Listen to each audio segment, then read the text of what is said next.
আসসালামু আলাইকুম। এই যে আমার পাশে একটা গাছ দেখতে পাচ্ছেন। এটা হচ্ছে কামার গাছ। এই গাছ থেকে আমরা অনেক কিছুই শিখতে পারি। সত্যি কথা বলতে এই গাছ এখন একদম পাতা শূন্য। অর্থাৎ এর কোনো পাতা নাই, শুধু কাণ্ড ব্যতীত। মনে হচ্ছে গাছটি একদম প্রাণহীন। দূর থেকে দেখে তাই মনে হবে। কিন্তু এর বাস্তব রূপ হচ্ছে এ নিজেকে আবার নতুন করে সাজাবে। অর্থাৎ এর প্রত্যেকটা ডালে নতুন করে পাতা আবার সংযোজন হবে।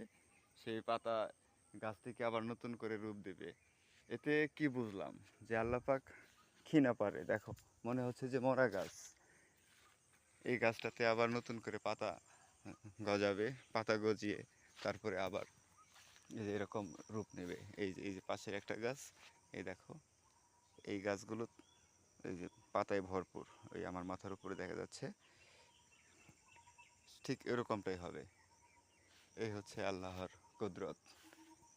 বুঝতে পারছো? এই দেখো পাশের গাছ, পাতা শূন্য, ওই যে দেখো, আবার তার সাথে পাতায় ভরপুর। ঠিক এরকমই, এই পাতায় ভরপুর এরকমই রূপ ওটারও খোদা, মানে আমাদের সৃষ্টিকর্তা দিয়ে দিবেন।